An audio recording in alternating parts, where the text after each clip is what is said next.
안녕하세요. 홍성남 신부입니다. 오늘도 아재 유머로 시작합니다. 어떤 사람이 가톨릭 교회에서 운영하는 병원에서 치료를 받았습니다. 그리고 원무과에 가서 이렇게 계산을 해야 되는데 돈이 없다고 벌러덩 누워버렸답니다. 원무과 수녀님이 친척은 없냐? 라고 묻자 그 사람이 말하기를 친척이 있는데 시집 못 본 여동생이 있다. 근데 그 여동생이 수녀다 라고 말을 했답니다. 그 말을 들은 원무과 수녀님이 화가 나서 이렇게 말했답니다. 수녀는 시집 못 간 게 아니라 하나님과 결혼한 사람들이다 라고. 그러자 그 진상 환자가 이렇게 말했답니다. 그러면 치료비는 내 매형한테 받으셔. 그랬답니다. 자, 오늘은 콤마라는 거에 대해서 말씀드립니다. 아놀드 민데이라는 사람이 콤마에 대해서 이렇게 얘기했습니다. 콤마란 생명의 위기 상태, 의식 혼탁이 가장 심한 상태, 이른바 혼수 상태, 식물 상태, 우리가 보통 식물인간이라고 이야기를 하죠. 그런 상태를 콤마라고 한다고 합니다. 그런데 이 콤마 상태에 있는 사람과 대화를 하는 것이 있다고 합니다. 그거를 콤마 워크라고 합니다. 콤마 워크란 혼수 상태에 있는 사람과 실시하는 심리요법적 대화다. 그래요. 이것은 죽음의 과정을 완수하거나 혹은 인생을 갖다가 완성시켜 주기 위한 그런 심리학적 처방이라는 것이죠. 자, 사람이 죽음으로 향할 것인가 아니면 다시 세상으로 돌아올 것인가 결정하는 것은 그 환자 본인의 몫이라고 그렇게 이야기를 합니다. 아놀드 민델에 의하면은 혼수 상태에 있는 사람의 페이스에 맞춰서 그 사람의 마음의 과정에서부터 나오는 반응을 진지하게 받아들여 이에 응답해 간다면 혼수 상태에 있는 사람과도 상당히 많은 대화를 할 수 있다라고 이야기를 합니다. 끈기 있게 대화를 하다 보면 두 번 다시 의식을 되돌릴 수 없을 것이라 생각했던 사람도 상당히 높은 수준까지 다시 깨어나서 이 세상에서 다 하지 못한 것, 말하지 못한 것을 말하고 나서 저 세상으로 떠날 수 있다는 것입니다. 혹은 자기가 이대로 죽을 것인가 아니면 잠시라도 이 세상으로 돌아올 것인가를 결정할 수 있다고도 합니다. 혼수 상태에 있는 사람은 우리의 일상의식과는 다른 별개의 의식 상태, 변성의식 상태에 있다고 합니다. 변성의식 상태. 마치 꿈을 꾸는 것 같은 상태에 있다라는 것이죠. 그런데 이것은 조용히 죽어가는 사람도 마음 깊은 곳에서는 아주 무서울 정도로 강렬한 심적이며 감정적인 흐름의 사건이 일어나고 있다는 것을 말해준다고 합니다. 이럴 때 인생의 최후로 일어나고 있는 심적이며 감정적인 흐름을 편안하게 마무리 짓고 마음껏 체험하면서 죽기 위해서는 누군가 죽어가는 그 사람에게 구체적인 보살핌을 줘야 한다라는 것이죠. 이것을 코마 워크라고 합니다. 자, 죽어가는 사람의 괴로운 표정은 육체적 고통 때문이 아니라 마음의 세계에서 일어나는 강렬한 체험을 혼자 받아들이기 힘들어서 도움을 요청하는 것이다 라고 말합니다. 조용하게 죽어가는 사람들은 편안한 마음으로 죽음을 맞는 것이 아니라 사실은 인생에서 해결하지 못한 문제에 사로잡혀서 괴로워하고 있는 상태라는 것이죠. 그래서 죽어가는 사람들은 자기 내면에서 일어나고 있는 것들을 두려움 없이 마음껏 체험하고 나서 죽음을 맞이하기 위한 심리적인 원조를 필요로 하는데 이 작업을 코마 워크라고 합니다. 의식이 없어 보이는 환자 옆에서 성경을 읽어주거나 기도를 해주거나 혹은 따뜻한 위로의 말을 해주는 것, 이것이 실제로 도움이 된다는 것입니다. 자, 그렇다면 우리가 죽음을 맞아서 좀 더 의연하고 당당하게 죽음을 맞이하려면 어떤 자세로 살아야 되는가? 소위 말하면 마음이 부자가 돼야 된다라고 합니다. 마음이 부자란 정서적 만족감을 갖고 살아야 된다. 사람에게 궁극적인 가치는 돈, 권력, 지위와 같은 외부 수단이 아니라 행복이라고 행복 심리학자들은 이구동성으로 말합니다. 돈과 지위는 행복보다 하위에 있다는 것이죠. 그리고 내재하는 가치가 그렇게 없다고 합니다. 기본적인 의식주를 위해서 필요한 수준을 넘어서면 돈은 더 이상 목적이 될 수 없으며 목적을 위한 수단에 지나지 않는다라는 것이죠.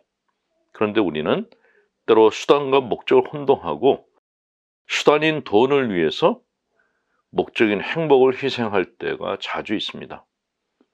때로 물질적인 부가 궁극적인 목적의 자리로 승격한다는 것입니다. 물론 물질적인 풍요는 개인뿐만이 아니라 사회에 도움을 주고 행복 수준을 높여주는 건 사실입니다. 경제적인 안정은 무리한 삶이나 생계비 걱정에서 벗어나게 해주죠. 그러나 돈은 다만 긍정적 경험을 할 수 있는 여유를 줄 뿐입니다. 물질적인 부가 삶의 의미나 정서적 풍요를 가져다 주는 것은 아니라는 것입니다. 그런 의미에서 보다 중요한 것은 의미라고 합니다. 의미. 심리학자 칼 융은 이런 얘기를 했습니다. 아무리 작은 일이라도 의미가 있다면 의미 없는 큰 일보다 더 가치가 있다라고 말을 했습니다. 또 빅터 프랭클이라는 심리학자도 이런 얘기를 했죠. 어느 때나 인생에는 해야 할 것, 실현해야 될 의미가 있다. 이것은 나를 기다리고 있다고 말했습니다. 그 의미는 가치 있는 삶을 통해서 얻어진다라는 것이죠. 그 빅터 프랭클은 세 가지의 가치를 강조했습니다. 자, 첫 번째 가치는 창조 가치입니다. 무언가 하는 일을 통해서 실현되는 가치, 혹은 예술 작품을 통해서 실현되는 가치. 빅터 프랭클은 2차 대전 때 나치의 나치의 수용소, 유태인 수용소에서 수감 생활 중에도 자기 책을 완성하고 싶은 집념, 사명감, 그런 것으로 그 고통스러운 나날을 갖다가 견뎌냈다고 합니다. 무언가를 창조하고 싶은 욕구가 중요하다는 것이죠. 두 번째는 체험 가치입니다. 자연의 체험, 예술의 체험, 누군가를 사랑함으로써 실현되는 가치, 사람과의 만남을 통해서 뭔가 깊은 뜻을 내면화함으로써 실현되는 가치를 체험 가치라고 합니다. 이런 체험 가치를 많이 가진 사람들은 내면 세계가 풍성합니다. 특히 높은 수준의 체험을 한 사람들일수록 그 내면의 풍성함은 더합니다. 심리학자 아브라함 마슬로우는 이런 얘기를 했습니다. 자신은 절정 체험을 통해서 이 순간을 위해서 태어나고 인생에서 절망하고 있는 것은 나만이 아니다 라는 그런 깨달음을 얻었다라고 이야기를 했습니다. 다음은 태도 가치입니다. 태도 가치는 자기에게 주어진 운명에 대해서 또는 어떻게 바꿀 수 없는 운명에 직면했을 때 여기에 대해 취하는 태도에 의해서 실현되는 가치, 그것을 태도 가치라고 합니다. 자, 우리는 우리가 짊어지고 가지 않으면 안 되는 과거를 갖고 있습니다. 근데 이 과거에 대해서 자기 삶에 대해서 우리가 어떤 태도를 취하고 자기 운명을 어떻게 받아들이며 자기 운명을 어떻게 만들어갈 것인가에 대해서 인생으로부터 물음을 당하고 있는 존재가 사람이다 라는 것이죠. 이 물음에 대해서 취하는 태도에 의해서 실현되는 가치가 태도 가치라고 합니다.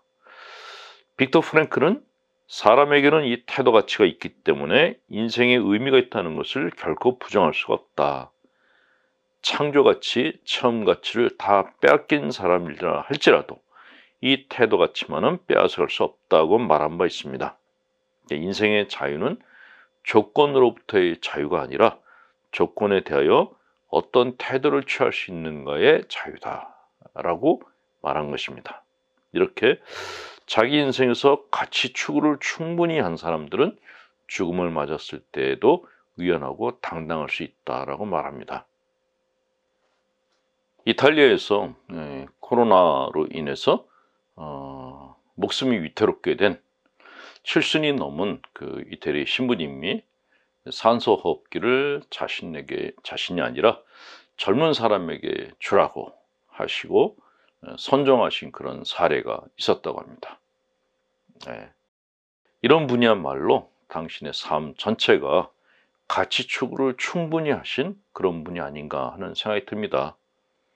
죽음을 맞아서 두려움이 닥쳐왔을 것 같은데, 죽음을 맞아서 두려움이 생겼을 것 같은데도 그 두려움을 물리치고 다른 사람에게 자신의 몫을 갖다 준 것, 이런 의지, 이런 마음이 바로 평생을 하나님을 따르고 또 가치를 추구한 그런 삶의 결과에서 나온 선한 행위가 아닌가 하는 생각이 듭니다. 참으로 존경스러운 분이십니다.